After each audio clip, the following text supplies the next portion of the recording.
Hola nuevamente y bienvenidos a Una voz en el desierto. Como siempre, muchas gracias por su dedicación, por su tiempo, y también quiero invitarles a que puedan escribirme si es su deseo, puedan sugerir a lo mejor algún tema que pudiéramos abordar en este espacio, y otros datos están aquí abajo del video que seguramente les puede interesar. Dicho eso, tengo dos temas para poder conversar en esta oportunidad. Uno es la sociedad del descarte y el segundo tema es la cercanía de la muerte. Bajo la sociedad del descarte quiero señalar las voces de alarma que se están levantando por estos días acá en Europa, pero que tiene que ver con el comportamiento que se está dando en todo el mundo a propósito de este coronavirus. Se habla de la sociedad del descarte porque se está usando un pragmatismo que significa privilegiar a quienes tienen mejor esperanza de vida respecto de otros. Entonces, frente a eso, se toma la decisión a quién ayudar con una máquina, por ejemplo, cuando, llegado el caso, necesitan para el tratamiento. Y cuando hablo de la sociedad del descarte, están señalando estas voces de alarma que los perjudicados directamente, ustedes saben, son los ancianos. Comparan la supuesta esperanza de vida para discriminar en favor de uno en contra del otro. Hay muchas cosas que quizás uno podría pensar en esto. Una es que se está dando por sentado que a quien se privilegie, por ejemplo, si hablamos de una persona joven, esta persona joven va a ser alguien útil finalmente. Alguien que va a sacar provecho de su vida y va a vivir para producir o para beneficiar a otras personas. Eso se da como un hecho. Entonces, la esperanza de vida entonces le favorece frente a alguien que ya está en la última etapa de su vida. Ese es el pragmatismo, insisto, que se está dando en todas partes del mundo. Aquí en Europa, una de las cosas que he visto es que llega a la casa de las personas mayores un documento donde se les pide que tras su lectura, tras su análisis, ellos decidan firmar si es que, llegado el caso, están dispuestos a renunciar a un auxilio de máquina, de un ventilador mecánico, por ejemplo. Frente a esa firma, entonces, los facultativos tienen una herramienta para poder discriminar. Eso lo he visto, eso lo están haciendo. Pero insisto que no creo que eso tampoco esté dando en la tecla frente a lo que llamamos la dignidad de las personas. Yo sé que en muchas partes del mundo se enarbola este concepto, la dignidad. Pero la pregunta que uno se hace es: ¿qué entiende la gente por dignidad? ¿Qué es lo que está detrás de esa palabra? ¿Cuál es el contenido de eso? Porque da la impresión que lo que está finalmente primando es la ley del más fuerte, donde alguien que tiene poder o alguien que tiene autoridad decide sobre la vida de las personas. Insisto entonces, y considerando en que uno tiene más esperanza de vida que el otro, entonces a ese se le privilegia. Y con esta ley del más fuerte, entonces se afecta a los ancianos, pero también, interesante es, que se afecta no por el coronavirus, sino que, por ejemplo, en el aborto. Es la misma fuerza que lleva a quien tiene más poder a decidir sobre la vida de otros. Pero yo insisto, tengo la impresión que al final también depende de cuál anciano van a perjudicar y cuál no.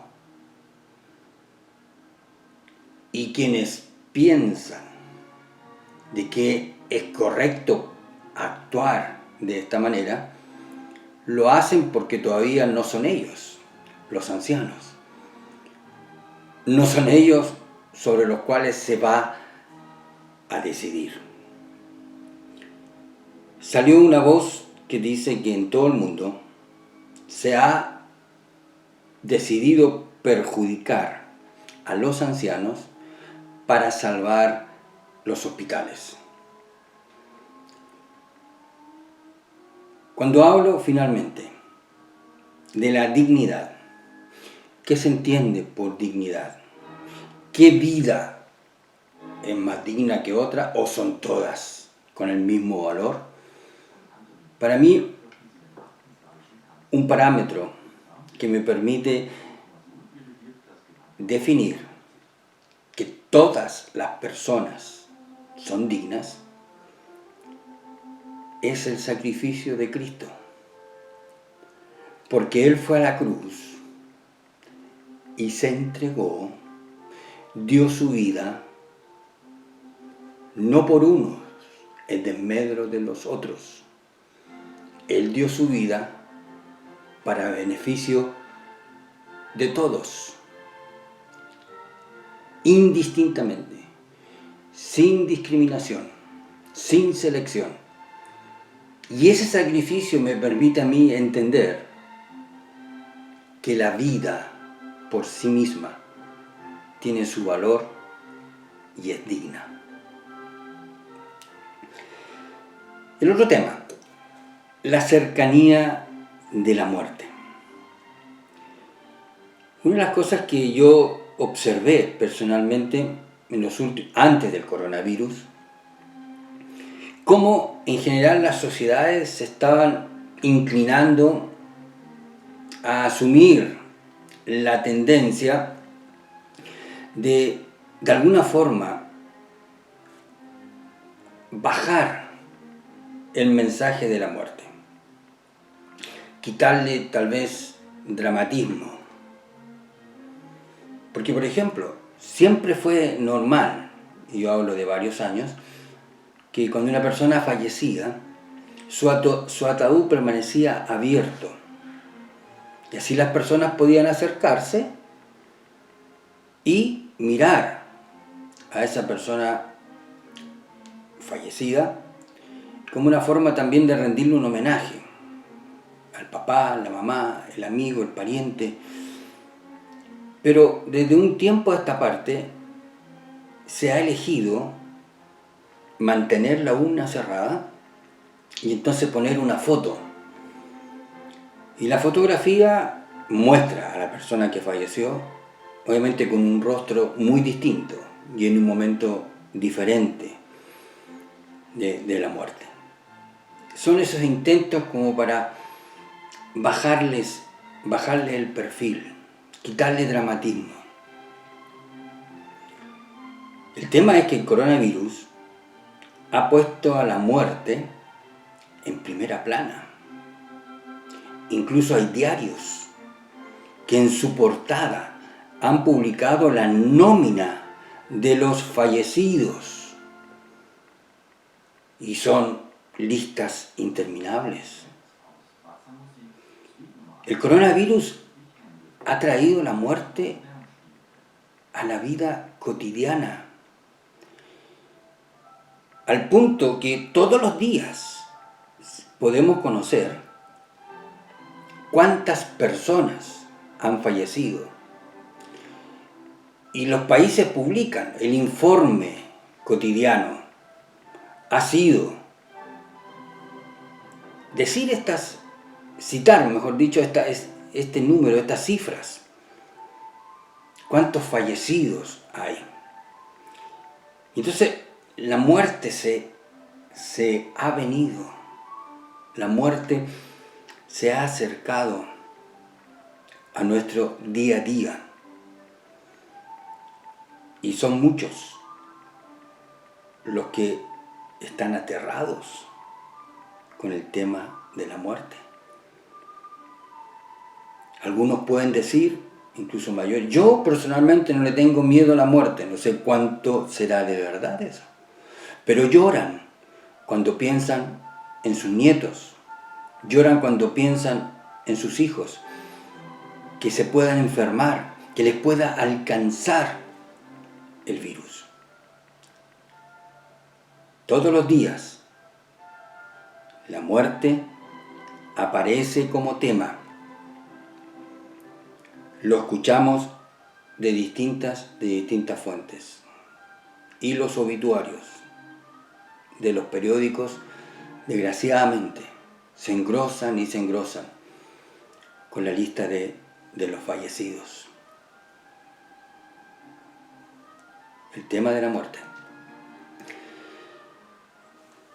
¿Qué significa la muerte para usted?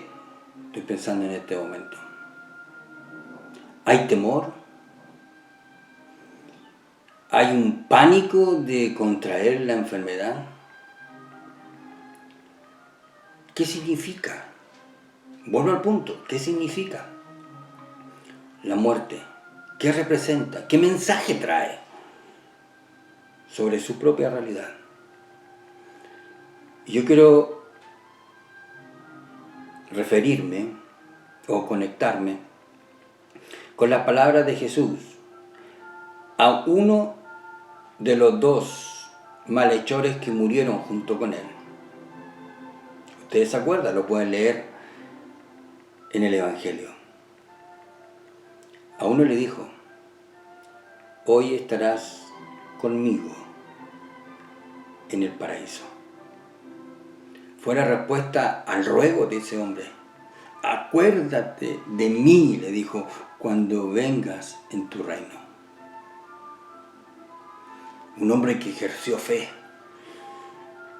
Un hombre que creyó en Jesús y en su palabra.